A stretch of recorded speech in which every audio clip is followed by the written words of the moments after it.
Hey, everybody. I am so sorry. I got the pages wrong.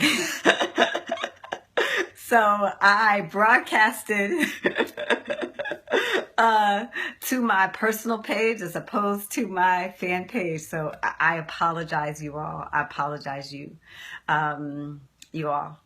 So my name is Rha Goddess, and I am the founder and CEO of Move the Crowd. And we are an entrepreneurial training company dedicated to purpose-driven entrepreneurs who seek to transform the world and develop sustainable strategies to be able to do that. I just broadcasted from my personal page about this moment that we're in, and really the time and the space that we wanted to create this morning was about being in the human conversation and having a conversation as a human family.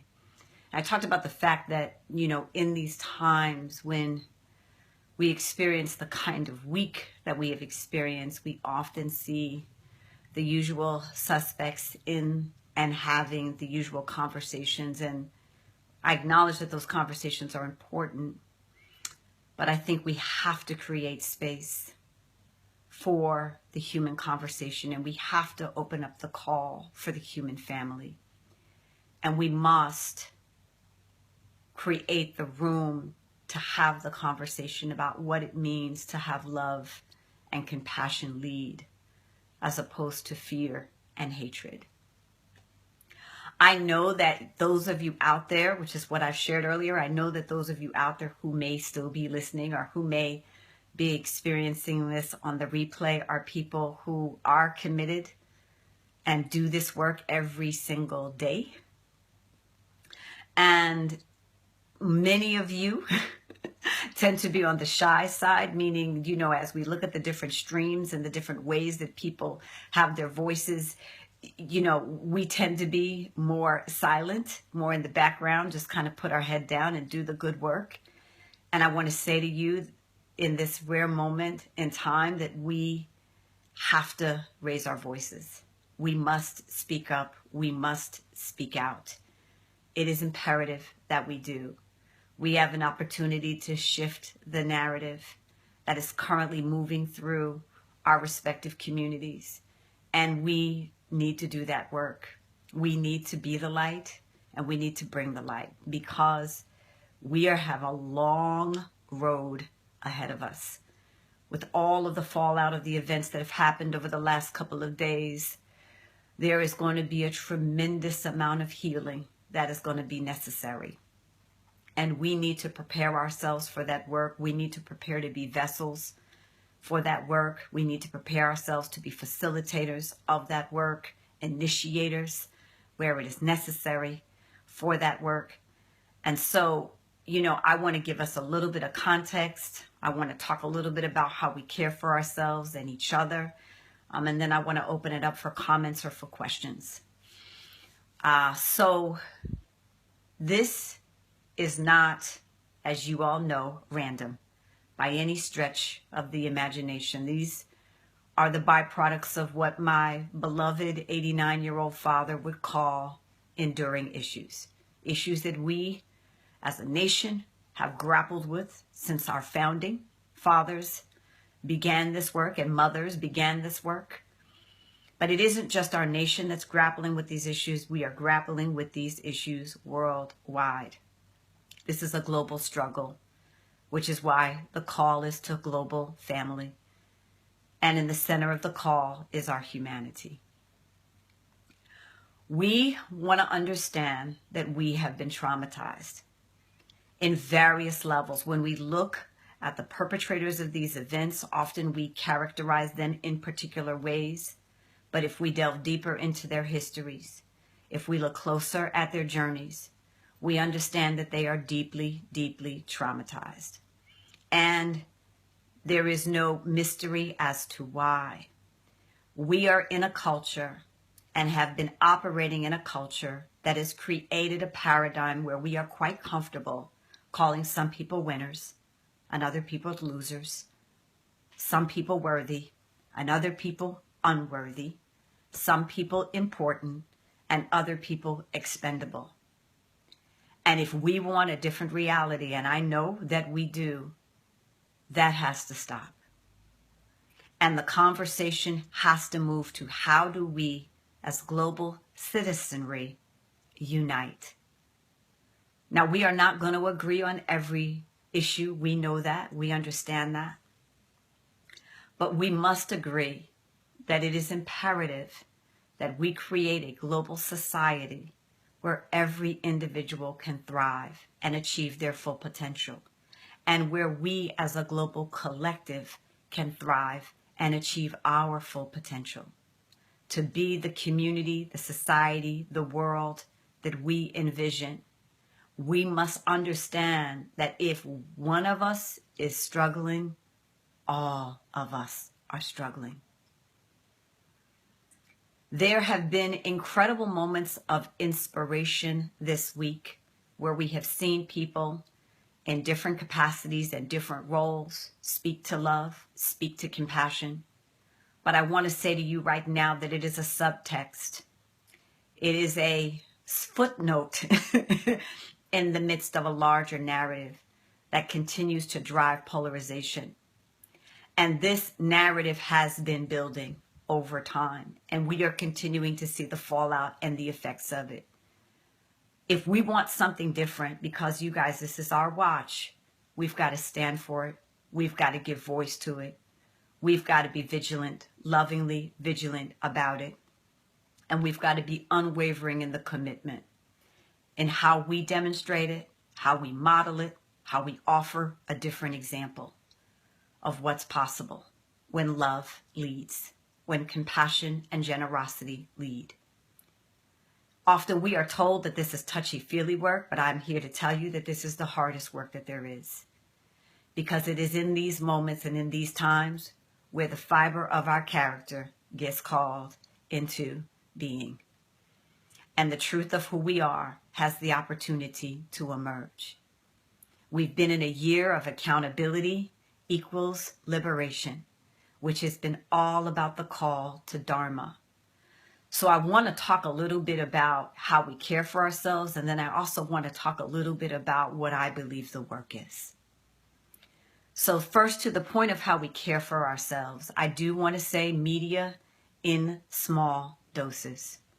Every time you experience the video or the clips or the conversation or the outlandish headlines, you are re-traumatizing yourself, and you need to know that. It is important to stay informed, and we understand that, and we believe that, and we align with that. However, you need to take breaks. It is imperative that you take breaks.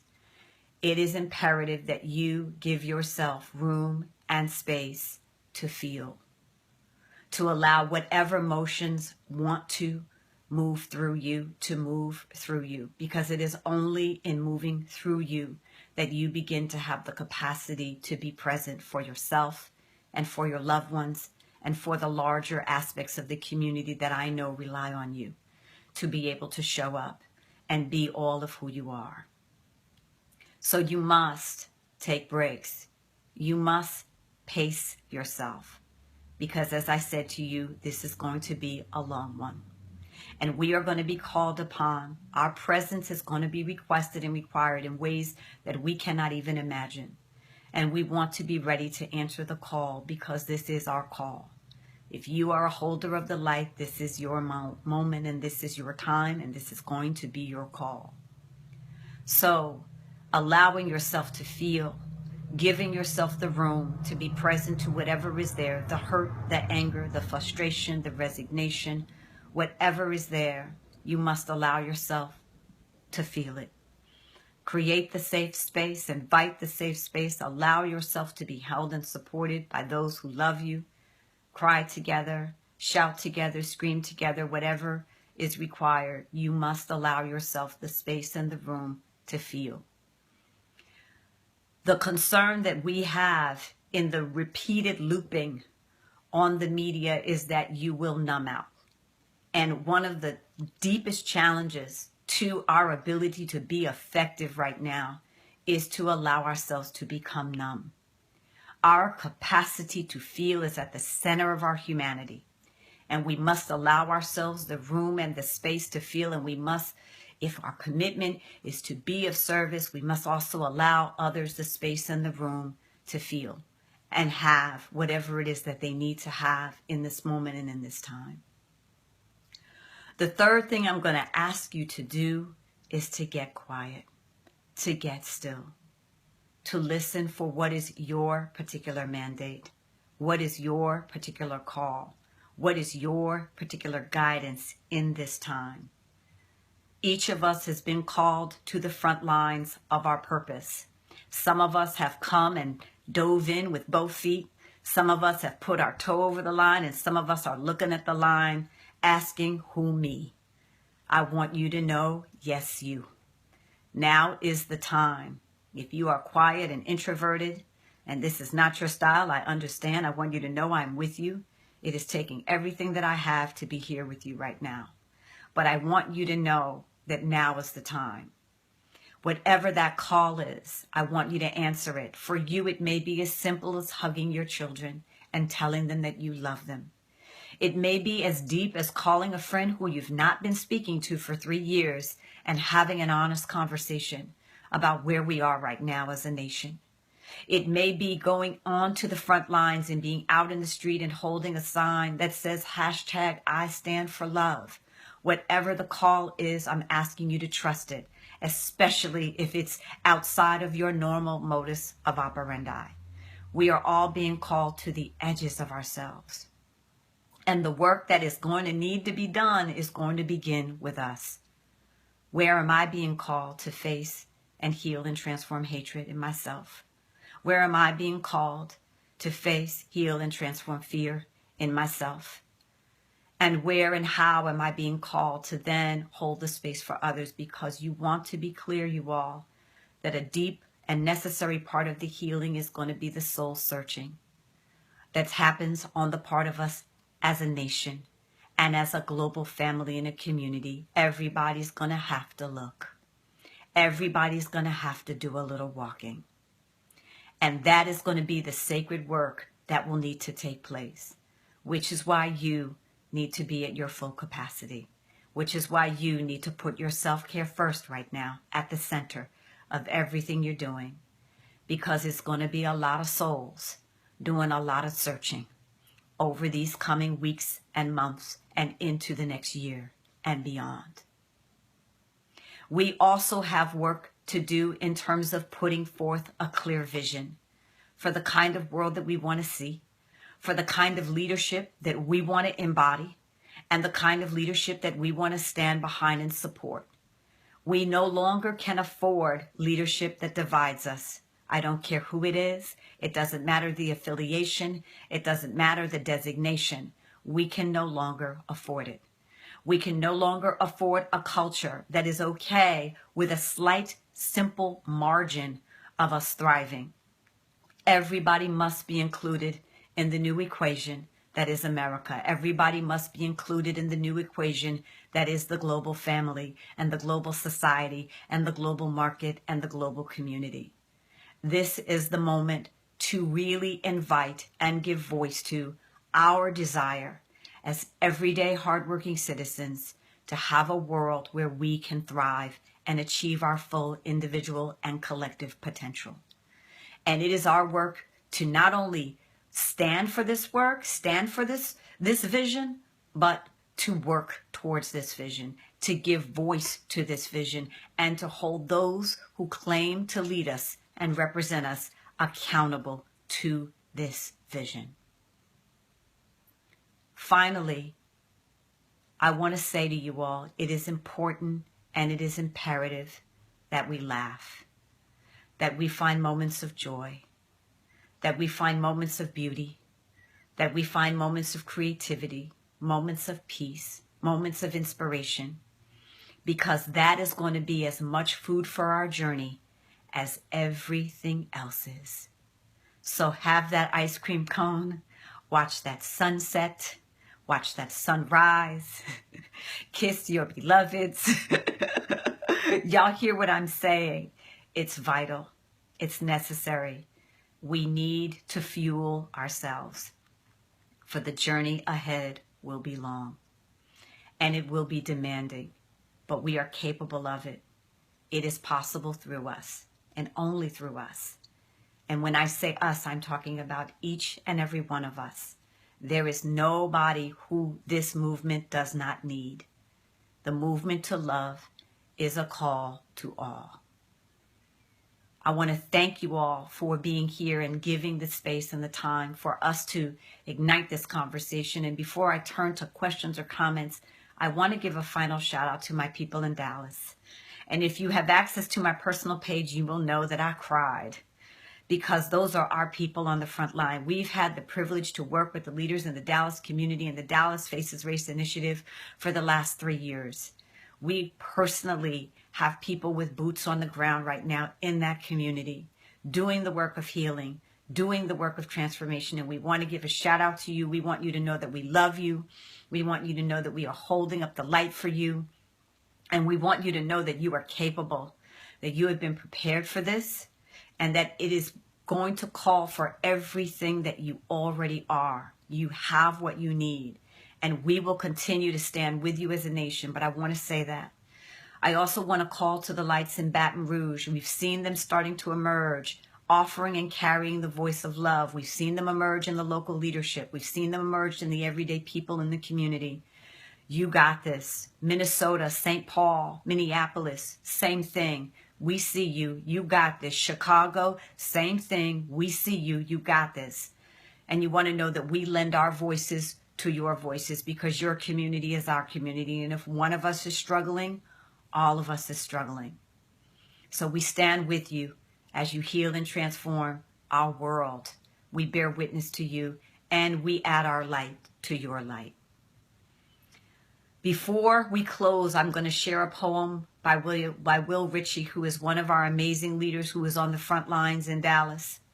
Will does amazing and incredible work with young people, as well as with people of all ages, through opening up the doors and creating a space every month where intergenerational voices come together to give voice to the movement for love and give voice to the movement for compassion and peace. We want to give shout out to the Embry Family Foundation. We want to give shout outs to Tico Theater. We want to give shout outs to Tish Creer. We want to give shout outs to Marla and Will, all of our people out there who are on the front line. Vicki Washington, we love you. We love you. We love you. We love you. Kamika Spencer, we love you. We want to give shout outs to all of the folks that we know are doing the phenomenal work right now in that community and helping to heal and hold that community.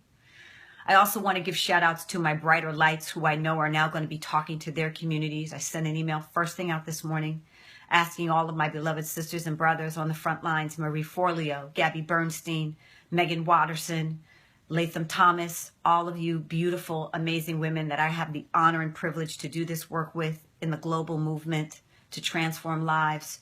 I want to thank you for being willing to even receive that message and being willing to be a light and a force of good in the conversations with your respective communities over the next couple of days and in the coming weeks.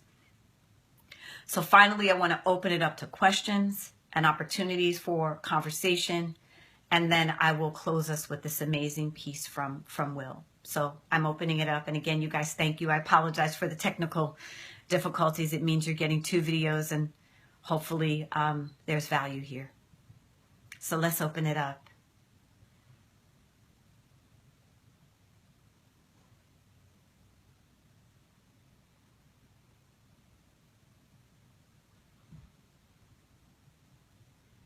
I see the thumbs up. I see the statements. I want to thank you all for your patience. I'm glad it was worth it. I see the love and the hearts coming. I just want to thank you all so much for this. And again, you know, I do want to say that we are going to continue in the coming weeks, in the coming months and beyond. We are going to continue to create the space. I'm going to invite many of my brothers and sisters who are influencers and conveners into this conversation with me. You know, I will be with Mickey Willis. I know many of you know Mickey from the Elevate movement and community, and I'm going to invite Mickey to be with me on Wednesday. We'll be here at 8 p.m. Eastern time next Wednesday having this conversation. I should say this coming Wednesday having this conversation, and it will continue. Yes, and so I will. Yeah, so caption the live video. I will. And I also want to say to you all, as you're talking to your beloved people in your beloved communities, we are using the hashtag. And I know a lot of us are hashtagged out. And I want to say to you, as the one of the social media illiterate, and my team laughs at me, but it's true. I'm still finding my way, you all, inside of this technology. But I will say to you that we are working with a hashtag that goes, I stand for love. I stand for love. And we're asking you to share that. I hope that's right. Stacy, correct me if it's wrong, but I believe this. I stand for love. And so we're asking you to use, I stand with love. Thank you. I stand with love. And so I'm asking you all to use it if you feel so moved. I know you'll come with your own hashtags and your own calls, right? I stand with love. I stand for love. Whatever you feel moved, that is the conversation. I stand with love. I stand with love. We are on the side of love right now, because that is what we need. That is what we're being called to offer. The upheaval is a call to action, it's an invitation to lean in. How do I bring this light to a community level? Yes, let's talk about that. So you all, I said to you, it begins with the work that we're doing with the immediate people around us. And one of the other things I want to name in terms of self-care is how we be gentle with ourselves and with each other. People may say things that we do not agree with. People may say things out of their hurt or their anger or their frustration. And I want to invite you to meet them with a hug. I want you to invite you to meet them with an I hear you. So many people in our society and in our community feel unheard. So I'm going to ask you to lead with listening. That is the first thing that you can do. Through your being, through your presence, through carrying your love and your light and your unwavering commitment to authentic connection, that is what will open up the listening more than anything else. And it's only once people have truly had an opportunity to express that you then may be able to invite them to be in love with you. You want to acknowledge that you hear them. You want to acknowledge that you feel them. You want to apologize for any hurt or insult that they have felt. We all take bumps and bruises in our daily society, and it's very rare that people say to us, I'm sorry. I'm sorry that you had to experience that. I'm sorry that you had to go through that. Or, yo, I feel your pain. Sometimes it is really that simple.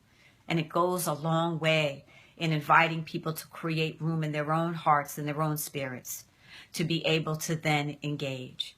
So you lead with listening, you lead with love, give the best hugs you've ever given in your entire life. I am saying to you, practice your hug game, practice your kissing game, because we need it, and we're going to need it for a long time to come. So I'm just saying that is one of the ways that you can come into community.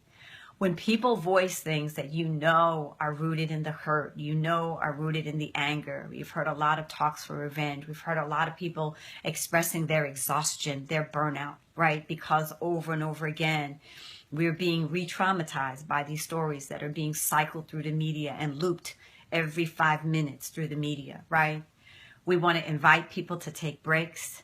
We want to say to them, listen, I know, right? I know you're hurting. I know you want to stay on top of what's going on, but I want to encourage you to take a break. Come take a walk with me, right? Let's go get a cup of tea. Let's go have a cup of coffee, right? Let's go grab an ice cream cone. Invite people out of the cycle of traumatization, right? I love this. Hug squads. Yes, that's exactly what's up, Deborah. We want to be bringing the hug squads. Yes, Ashley, we want to be leading with listening. Rest is the new hustle. Say word, Christine. Yes, indeed. We need to take breaks, you guys. We need to replenish ourselves, and we want to invite the members of our community to do the same. Let the tears flow. I said before, and I want to just reiterate that the feeling as you're entering into communities and people are expressing and people are feeling, and they will be feeling lots of things, we want to encourage you to invite them to feel. It is necessary. It is crucial to our ability to continue to stay in the center of our humanity. It is crucial that we feel all of what is being called for to feel. To suppress it will be to repeat it. So we need to feel, you all, as much as we possibly can right now. We need to feel. So that is another way that we can be present with our communities, by inviting and allowing people to express and emote in whatever way they need to. Yes, in whatever way, in whatever form they see fit. Because if they can do it with us, it means that they will not be taking it out into the streets in a destructive way, right? The last and final thing I want to say is that I want to hold up a particular light for all of the people who were on the other end of those guns, who pulled those triggers, particularly for the souls of those people who have all transitioned into the other realm over these last months. And I'm talking about if we go back to Orlando in the beginning with Christine Grimmie and all of what has happened, all of what we've borne witness to almost daily and continue to bear witness to daily. We need to pray for that healing.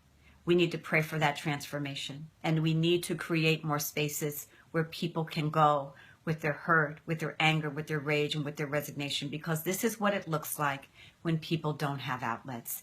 This is what we experience when people don't have outlets, whether they're working the job of law enforcement or whether they have come home from Afghanistan or from Iraq, right? Or from other forms of violence, whether they're on the front lines of the south side of Chicago. We are dealing with trauma, you all. And we must be a stand, and we must demand that our leadership create healing spaces and offer strategies for trauma-informed care so that we can mitigate what we are feeling and what we are experiencing on the front lines. We cannot let terror be our legacy. Anger and hatred are not sustainable, no matter how big the gun or how big the tank. If you point it in that direction, it will only intensify. We must encourage different kinds of outlets and different kinds of spaces for people who are struggling and people who are being traumatized by all of what is happening, to be able to care for themselves and to be able to care for each other individually and collectively. We must stand for a culture where every single individual voice and soul can thrive and achieve their full potential. We must. So you all have it. Again, I want to thank you for taking the time, for being present. I apologize for the snafu. Again, if you access my personal page, you'll get 2 videos instead of 1. But the thing that I want to most leave you with, because Dallas is on my heart today, big time, is the words of the amazing poet Will Ritchie. And I'm going to read this for you. It's called Kindred Gratitude. Grateful to reunite with igniters, re-engage with rewriters, join voices with voices from within and without, silent gestures, ancestors, believing again. We are not here to win, but to coalesce in the process of living, learning, growing, and healing. Building internally so as to build within our city and our own communities too. For God is good, ever present, effervescent, and pure. In the flow of divine order, we organize and align ourselves individually and as a collective. Grateful to share the space where Dallas faces race, where Dallas faces hate, to embrace and reflect on our beauty as one. We stand with you, Dallas, Baton Rouge, St. Paul, Minneapolis, Chicago, Baltimore, Ferguson, all of the communities in our beloved nation and around the world. We stand with you together in beauty as one. This is your girl, Rha.